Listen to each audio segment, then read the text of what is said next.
let's get started. My name is Qing. I'm a PhD student from Carnegie Mellon. So in this talk, we are going to talk about an awesome project from CMU and the Los Alamos National Lab. So we are going to discuss file systems. So there are many aspects of file systems. And in this talk, we are going to focus on the metadata component.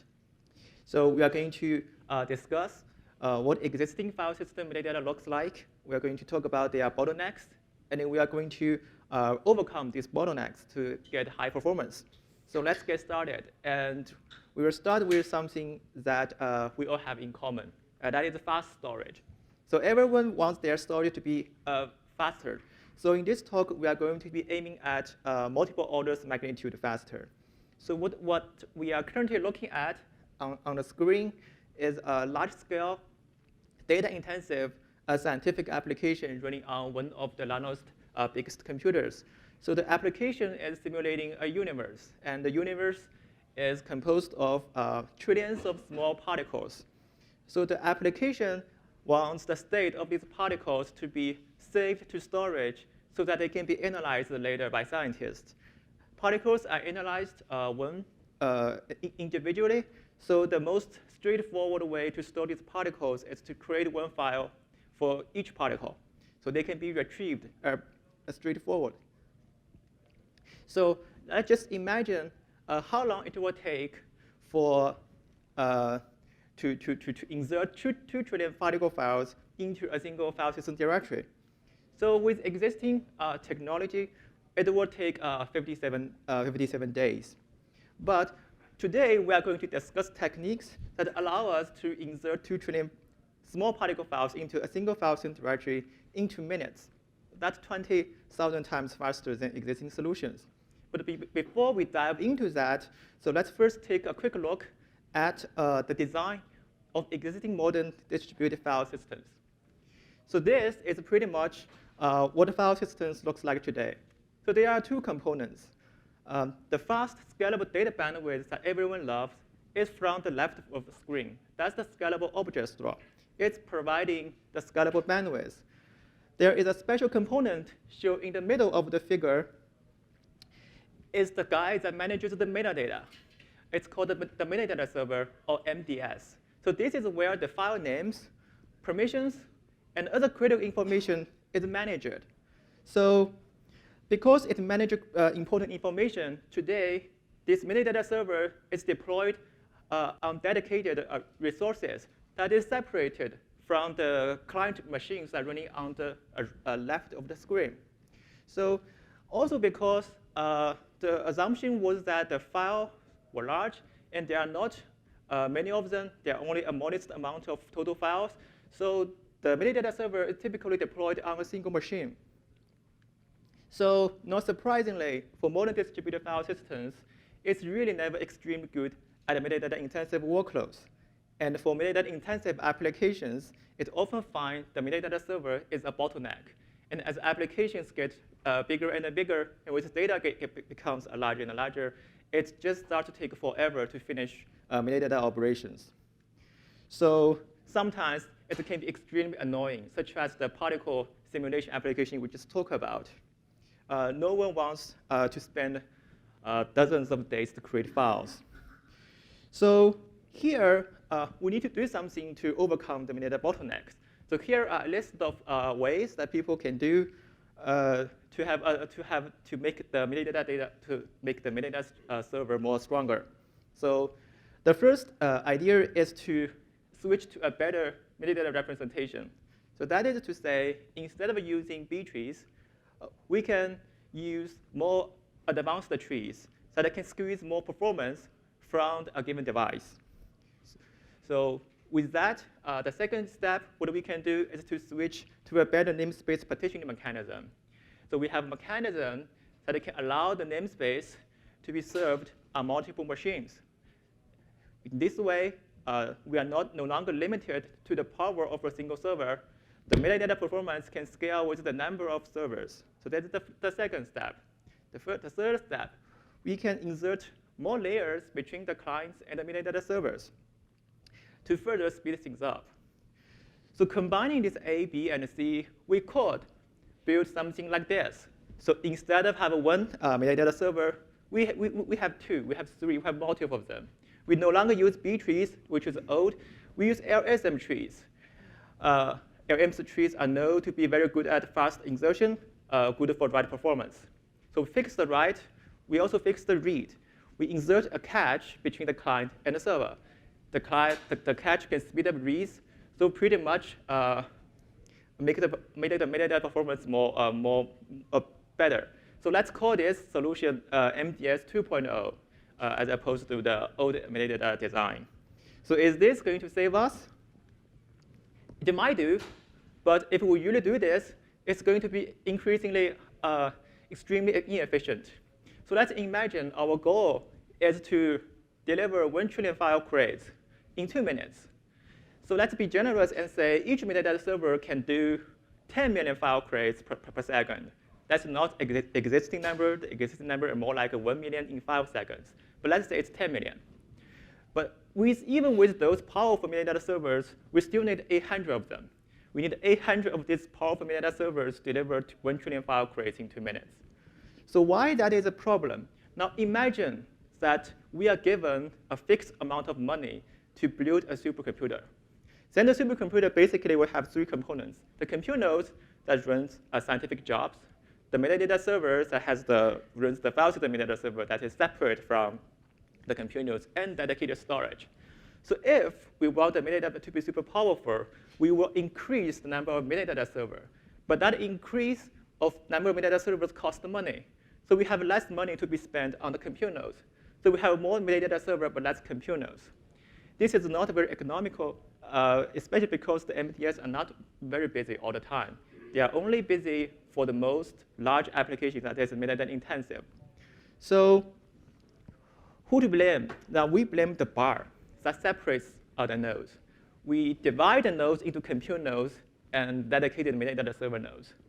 So it is a waste because even if we deploy a super large number of metadata nodes, they cannot be used to run jobs. And so it's a waste. And it's a much bigger waste that we do not use these resources here to run metadata, to run file system metadata workloads. So actually, we could just use these kind of computer resources here to process metadata. So this leads to a bold idea that we have. That is, we are going to moving away from the model that the metadata server can only be deployed on dedicated resources. We are going to have file systems that run directly on job nodes, on the compute nodes, on the majority of the resources of the machine. So let's see. This is what file systems looks like today. So we have a single dedicated metadata server for a big machine. That every job is going to communicate with that dedicated server to get access to the files stored in the underlying storage. So the server provides a shared namespace shown on the top of the screen. The persistent state of the namespace is stored by the metadata server as a special data set in the underlying storage. We call this a file system image. So recall that the problem for this kind of architecture is that in order to make a really powerful metadata server, we need to devote a lot of resources to power up the metadata server. Those resources will no longer be available for compute nodes. So here is the idea. Here is the bold idea that we don't use dedicated resources for the metadata.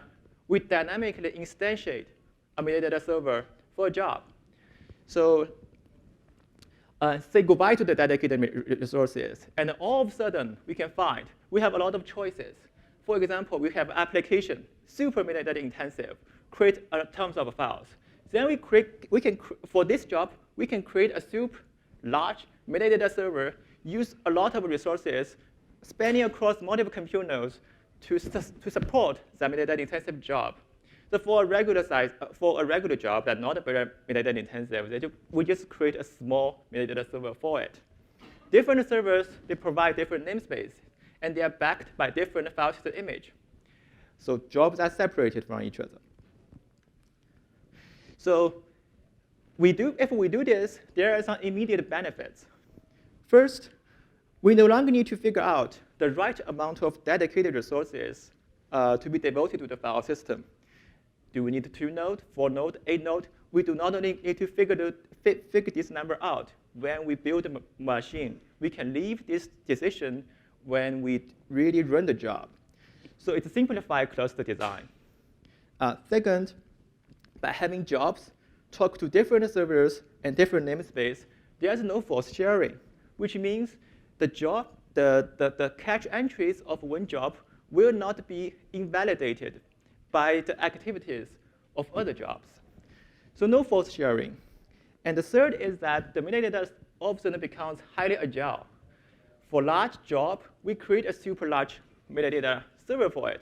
For small job, we create a small server for it. This is impossible in the current design, where the metadata server is basically only has a fixed amount of dedicated resources to use. So the overall performance is limited by that. And finally, better resource utilization. Imagine we have a job, super metadata intensive. When it creates files to the dedicated server, it will be blocked by file crates. And when the job is blocked by the metadata server, there will be idle CPU cycles, idle computing resources on the job that we just don't know how to use it. So if we deploy metadata server directly on job nodes, then those idle CPU cycles can actually be used to process the metadata. So overall, it improves the resource utilization of the machine. So it sounds really good, but does this really work for our applications? So let's talk about it.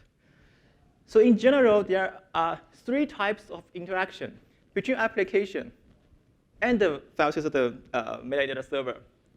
No sharing, which means we have 2 jobs, multiple jobs. They don't access the same set of data. They are unrelated. One work on the ocean stuff, another work on physical stuff. They don't need to communicate. No sharing. Sequential sharing, that is when the job creates an output. Then the output is used by another job as input. So this is commonly, we see the sequential sharing in workflow applications. We have multiple stages. Each stage takes the input, takes the output of the previous stage as the input. Sequential sharing. And then finally, we have a concurrent sharing, which means we have different jobs reading and writing the same set of data. So for all these 3 kinds of sharing, 3 types of interaction, they work trivially today because we only have one dedicated metadata server. It provides a single global namespace for all applications. So they work trivially. But critically, a global namespace is not always required for those applications to work. So let's go over these 3 types of interaction one by one. So no sharing, unrelated job. They don't access the same set of data. So they don't need to use a global namespace. So having no global namespace works for them. It's fine. Concurrent sharing, different jobs access the same set of data. Without a global namespace, the only thing we need to do is select one of them to be the leader. That leader has a metadata server. Then all other jobs can become follower. It connects to the metadata server of the leader application. Then they can access the same set of data. So one typical use case is that the scientist run a job, and then it uses the shell to monitor the progress of the job. They do ls/l tail-f to see how the job progress. So this share application can become the follower, connect to the metadata server, and get access to the file data, to the data of the job. This also works without a global namespace. Then sequential sharing. That is like the USB drive that we have in the old days. If we want to copy data from one laptop to another laptop, we connect the USB drive to one laptop, copy the data out, move the USB drive, and connect to the other machine, and copy the file to that other machine. So the same idea also works here. If job 2 wants to use the data produced by job 1, the job amount is file system. Then the job 2 mount the file system mounted by job 1. Then directly can see the data from job 1. If a job needs to access multiple previous jobs, it do multiple months. So that also works. So basically, takeaway is that a namespace is as good as a global namespace, as long as a job is able to see all related data. So we don't need global namespace, we just need a namespace. So with this new kind of observation, let's imagine what the file system could look like for future super large machines. So current machine, we call it a current file system, we can say it's machine-oriented. And we want to move from that to job-oriented. So let's explain what this means. So for machine-oriented file system, the file system is considered a component of the machine, a component of a computing cluster. So the file system is always on and managed by centralized resources. So it uses a fixed set of dedicated resources that is provisioned by the site administrator. The file system is always running, it's long-standing. The file system namespace can be accessed from all nodes on the computing environment. And there is a one shared file system namespace per cluster. So this is the old model, and we want to move from this model to the new model. The new model is job-oriented. So the file system is no longer a part of the machine. It's a part of a running job. So it is dynamically instantiated by jobs instead of being always on. It's highly agile. The amount of resources we use for the metadata servers is decided dynamically, depending on the job allocation. If we have a large job, then the job can devote a lot of resources for the metadata server. It's transient, which means the metadata service lives within the job. So it's no longer long-standing. It only lives within the job. When the job is done, the file system goes down with it. The namespace of the file system is only accessible from its own owner job. It's not accessible from everywhere in the node. And there's no force sharing. There's simply one namespace per job. Different namespace, different jobs talk to different metadata servers. There's no resource contention. So each job only pays for the metadata workloads it generates. So do not get interference by other job. And then there are also other benefits. So in addition to the resource argument, the performance also gets better. So for existing file systems, the file system may run different kinds of background activities to reorganize the trees, to make the data access faster. Those reorganization may influence the running job. And the file system is running one piece of code. That piece of code is not going to be optimized for all applications. Then for job-oriented file system, the file system is a component of the job. It only serves the job. So the job can control which kind of background activity the job wants. If the job wants background activities, it can schedule it to run at the right time. And the code is software-defined, which means it is always going to be optimized for the work at hand. It's not going to be optimized for everything. So the first step to achieve this kind of file system is to decouple metadata server from the machine. So we need to run it differently. So we see each job as a process group. A job can be parallel, can be a parallel application. The application has multiple processes. So we call this application a process group. Then the group of process self-found its metadata service. There are many ways the job can do that. For example, the job can devote a dedicated process to run the metadata server. Then the metadata server provides a namespace. Then all the job process share the namespace. That's option one. The key is that the metadata service only belongs to the job. It's not belong to the platform. It's decoupled from the machine. There are also other ways we can run the file system. For example, each process link to a user space file system library. Then this library code running inside the job process become a metadata server. So each embedded metadata server can manage a partition of the namespace. Then it collectively handles file system metadata operations. The key here is still the file system is part of the job. It's decoupled from the underlying platform. So because the service is part of the job, when the job finishes, when the job terminates, the file system terminates with it. When the job's done, there's no file system. Where the file system service, we call this service transient.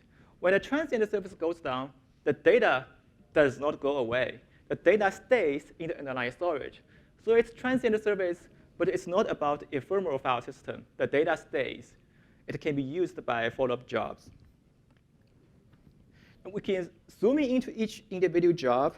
Instead of updating the file system image, each job basically can be seen as a function. It takes multiple file system image as input and produce a new file system image as an output. So this is like a function in a functional language, sense, which means there is no set effect. The job will not modify existing file system image. It just produce a new image. If you will run the same kind of job using the same kind of configuration multiple times, the result is idempotent. Given the same input, the job always creates the same output. So essentially, we are building a log-structured model here. So instead of overriding the input namespace, the job basically doing is that it writes its change into a log, append its new metadata changes along with the log. So this new change is going to override information in the previous namespace. So this mechanism keeps the input namespace immutable. And immutable things can be shared in a scalable way. We do not need, they can be shared without a global coordinator to coordinate access. They're immutable, everyone can share it safely.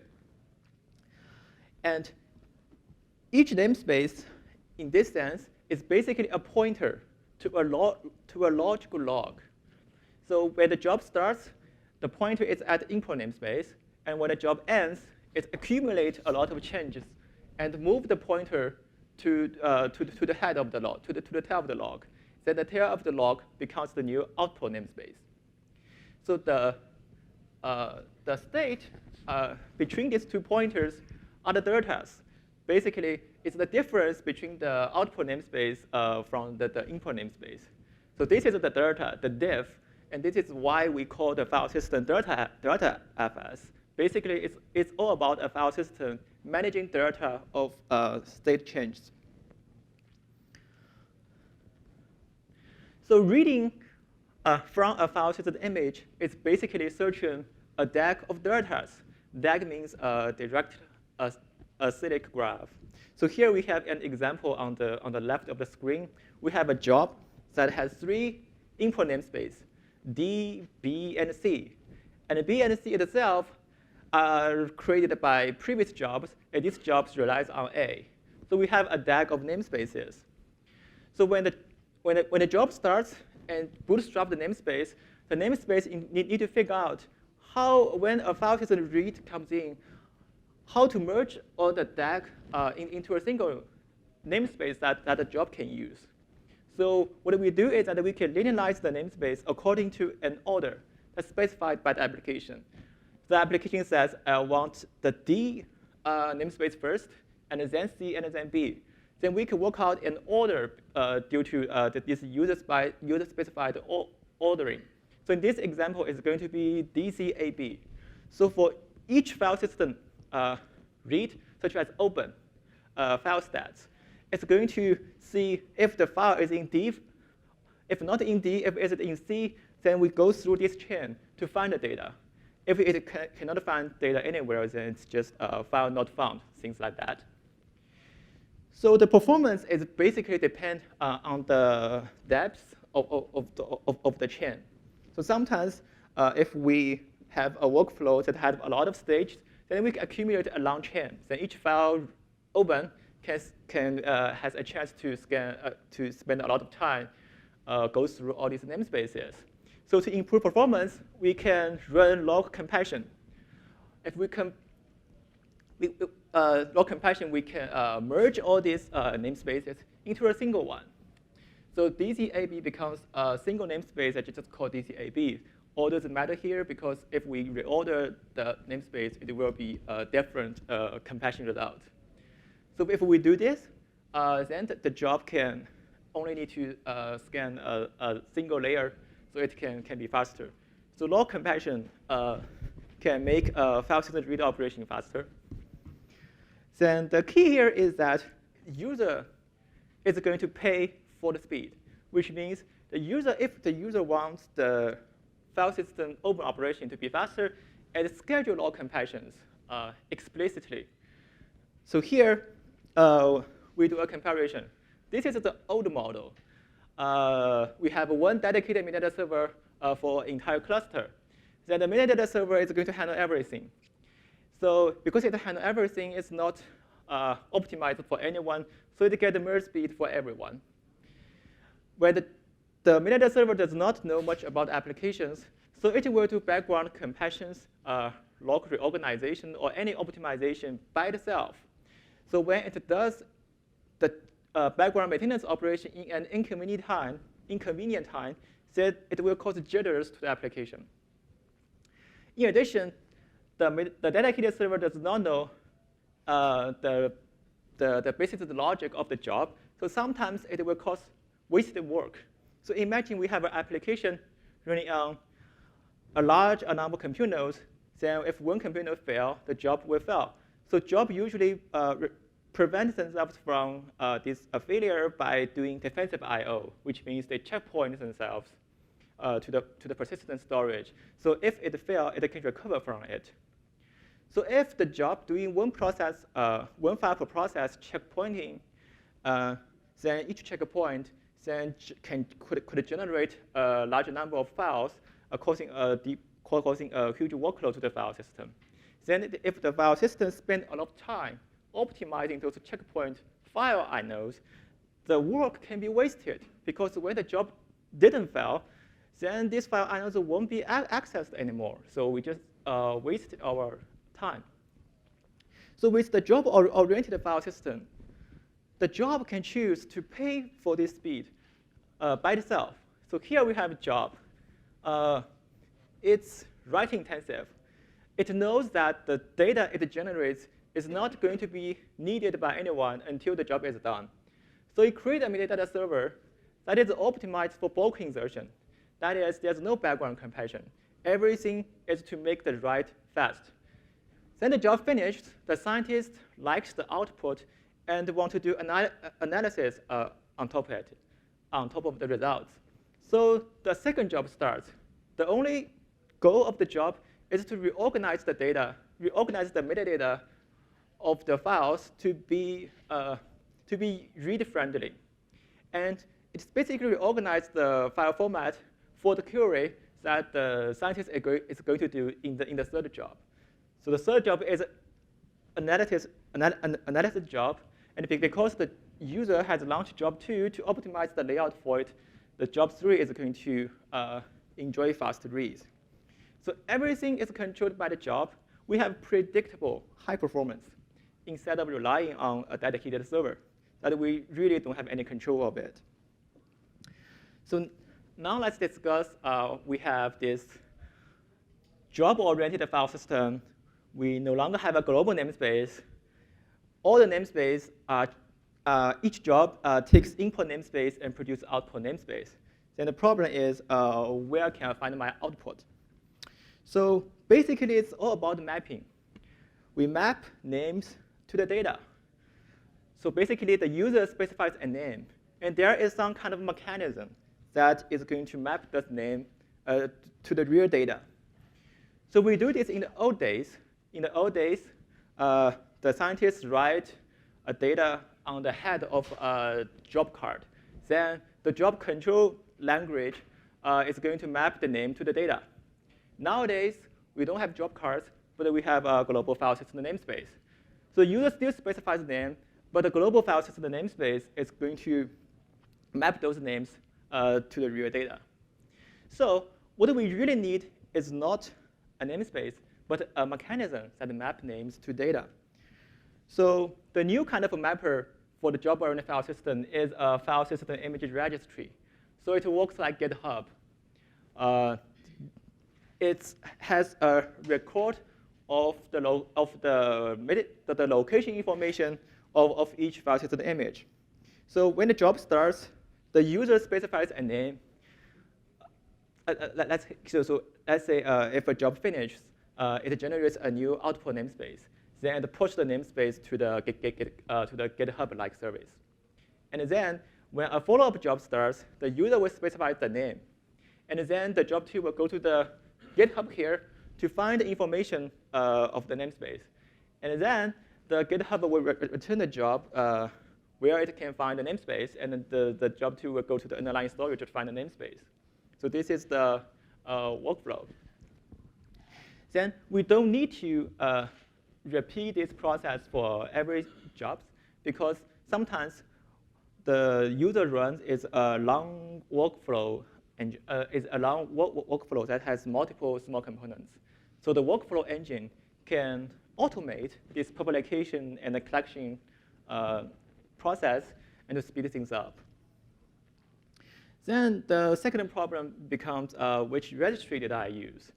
So if there are many registries, like in the real world, we have GitHub and a Bitbucket. But sometimes we forget where is the service that I put my code space in. So we have a catalog service. The catalog service works like Google. So in future, if the user specifies a name, but if the job doesn't know which file system registry to look for, it goes to the catalog service, which is basically like a Google. Then the job send the search predicates to the Google. The Google will reply with information, like where you store the jobs. So it's now in real world, what we do now is that we search .fs on the Google. So Google will say it's GitHub something .fs. So the similar things were going to happen here. The job search the name of the file system image. The search engine replies some answer. The job can now go to a specific file system image registry to find the information of the namespace, and then go to the underlying storage to access the namespace and resume the original work. So about the catalog service, there is a related talk at tomorrow, session 63 at 2 p.m., given by Lano scientist Dominic, talking about the Lano's catalog service Goofy. So it's a related work here.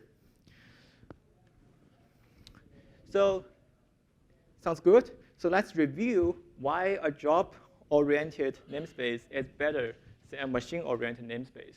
So first, we basically, if we move from machine-oriented to job-oriented, we basically can have access to more resources.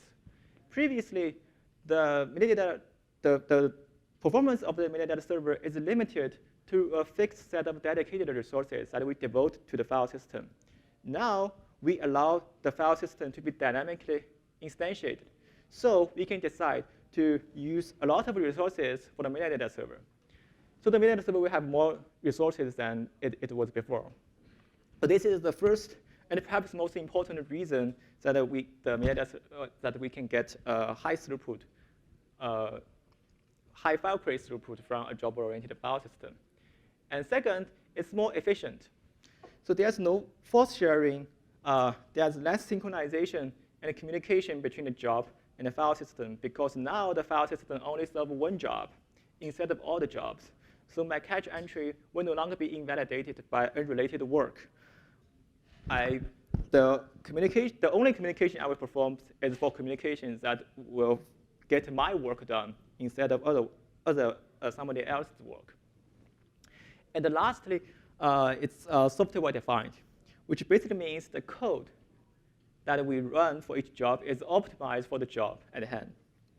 So the idea is that instead of to have an underlying file system that's supposed to be very smart, we have a stupid, simple underlying storage, maybe a simple object storage. And we move all the intelligence, all the optimization work close to the application. So we have smart clients and a simple storage. Because clients are smart, they are optimized for the job at hand and can be more efficient. So let's review the particle simulation application we did and review the 12 billion file inserts per second, which basically inserted 2 trillion files in 2 minutes. So what really happened is that the file system was running inside a really big job. The job is running on hundreds of thousands of CPU cores. It's a really large simulation job. Then with the simulation job, doing data output, it is going to be blocked by the underlying storage. Then when the application is blocked by the underlying storage, there is a lot of idle computing resources, network resources on the main compute nodes. Then the delta effect is actually reusing those idle CPU cycles, which is a lot, to do file system operations. Because the file system has access to a huge amount of computing resources, that's why it can do 12 billion file creates per second. So this is one reason.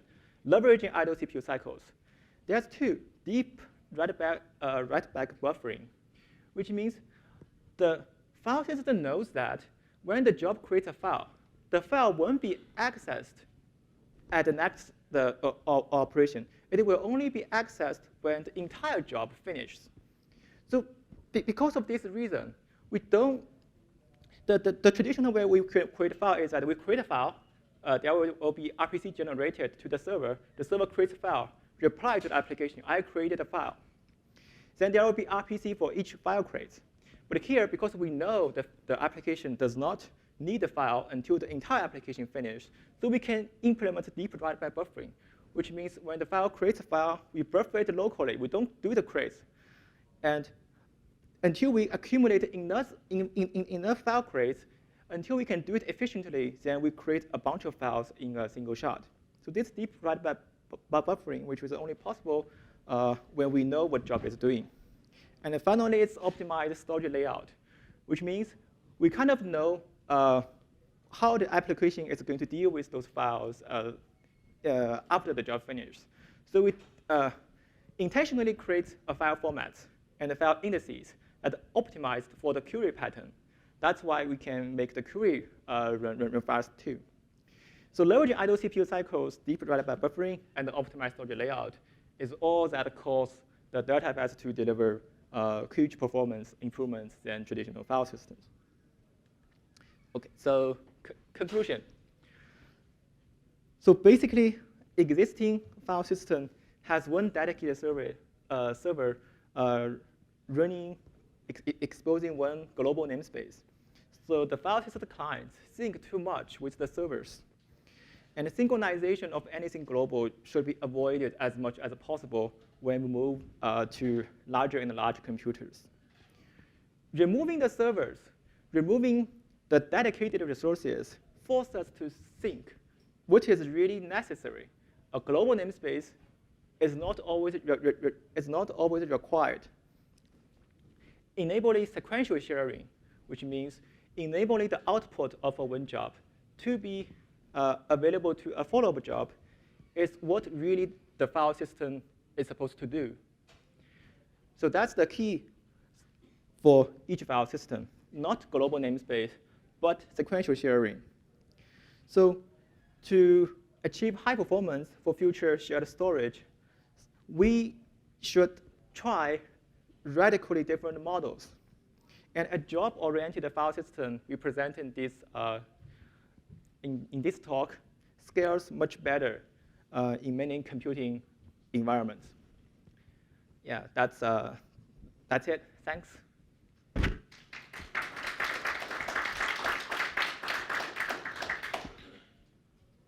In one of your slides, you said that you select a job to be a leader, and the rest are follow.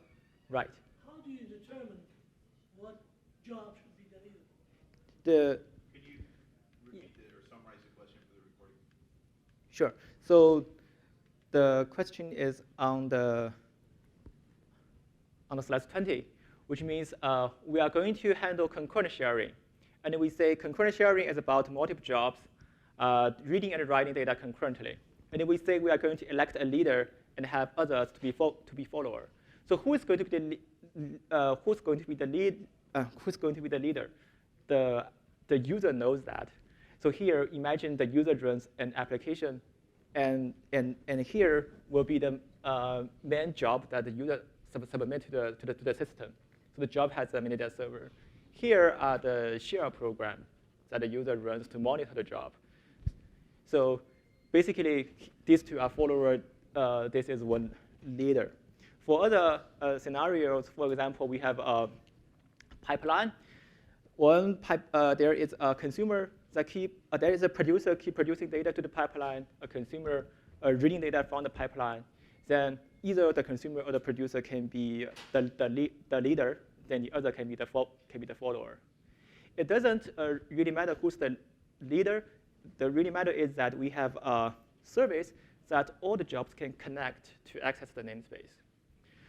And what more important is that sometimes we do not see this kind of banal concurrent sharing. Sometimes we see applications using multiple processes to access file system as a communication mechanism. So sometimes we can see that DB create a log file to prevent other DB process to access the same data set. So this is basically using the file system as a transactional database, as a coordinated service. Currently, the file system has a global namespace. The application can do that, but that is a misuse of the file system. A better use is to use coordinated service, such as the application. Use the zone keeper to do the synchronization instead of you using the file system. This makes the file system scales better. Yeah. Right. How do you determine where on disk the file is going to be located and record that against the file? So when you go and access the file, you know exactly which disk in your storage farm that you need to go get the data out of. The underlying storage. Yes, the underlying storage. Yeah, currently the thing we are talking about in this talk is the metadata service. But even the metadata has to eventually be translatable to the actual physical location of the disk. Whether it is through an indirect file system that exists on the shared storage, but you still need to know which of the shared, the storage servers actually contains the blocks that you're looking for. Right? So think about the underlying storage is a object storage service. It's a Rados, Haystack, anything, Amazon S3, object storage service. The metadata server is to map file names to object names.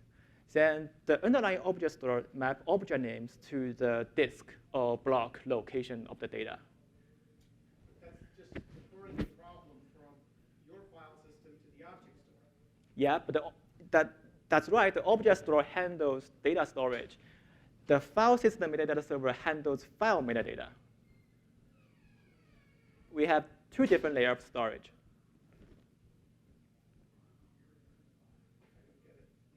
It's a one-to-one mapping of that file in the file. But someone's got to keep track of the objects. And object storage. But now you need to create a trillion objects in 2 minutes. Well, that's a key point. Yeah. So for small data, like files smaller than 4K, file very, very tiny, we don't need to create an object for each file name. So like the 2 trillion file directory idea, it's not about 2 trillion underlying storage objects. The file system metadata server is doing packing and indexing to make sure that it's not 2 trillion data objects in the underlying storage. It's potentially much less log objects in the underlying storage. So like the file system is doing the deduction of file counts, from file counts to the object counts. So, right. So is there indexing on the file system layer to know which file is in which position inside the object on the object storage? Right. So might map the file name to an object name and then plus some offset, maybe. Yes. Could you go to slide 31, please? Yes. I'm a little unclear on how the ordering was determined. It seems to me that C or B should go first because A and D appear to depend on those results. Am I misreading this? Yeah, it's not about the topology sort. It's more about the user space. So think about this individual namespace, right? Then the job says D take the priority. So each access go to the D first. So D becomes the first. It's not about B relies on D, so B need to access first. Arrows don't imply dependency. The arrows imply priority in the namespace. Yeah, Okay. priority of the namespace. What do the black arrows imply? The black so B was produced by another job. Then the B itself will has a preference of D and A. It's like here, I just draw the dependency for this job. I didn't draw dependency for this job. But internally, this job will also have this first or this first. I just didn't draw that. Yeah, dependency. Basically, this is the top level ordering. So we go to this ordering to here. Right? So again, we know that that's the priority order for that job. Yeah. Then this job will also has its own priority number. Okay. Yes. Talk about code availability, licensing, etc. The code is on GitHub and is BSD license. Very friendly, I think.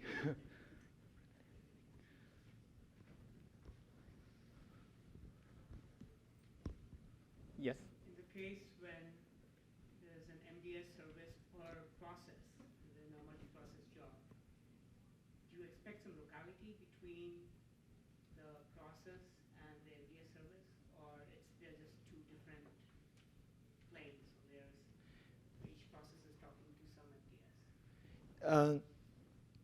So this is going to be dependent on the namespace partitioning strategy that is happening on the process. So for the delta metadata plan, what we do is per directory partitioning. So each directory is going to be assigned to a random metadata server. And if the directory becomes larger, the directory will be further partitioned, and each partition will be assigned to other servers. So this directory partitioning decides where we locate each file inodes. And then the associated process. So there is some locality. I'm guessing in your particle simulation, particles are interacting with each other. Right. So right, each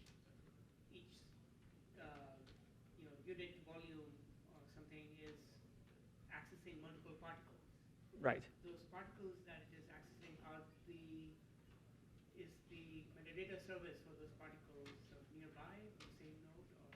So it's what really happens is that for that particular particle application, the partitioning of the particle file is going to be depend on which kind of query we need to optimize. So currently, we are optimized for queries that the scientists look into particles individually. So based on this query type, we can partition the particles by hash function. In that case, what we achieve is that each metadata server has the same amount of load. However, there is also other kind of query type. If the application is querying by location, so then the particle needs to be partitioned by location to speed up queries. So basically, because the metadata server runs for individual job, we can configure the file system to partition in different ways to optimize for the queries. Yes.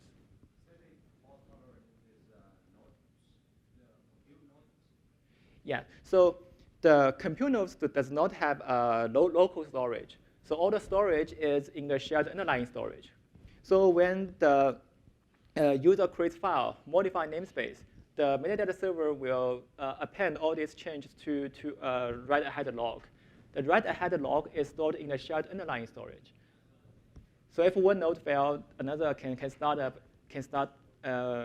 recover using the write-ahead log in the shared underlying storage. So basically, it works the same way as a current file system. We didn't create new problems for that. Probably want to wrap this up and take the rest out of the discussion Okay. hallway. Maybe one or two more questions. Yeah, I think I run out of time. So thanks for coming.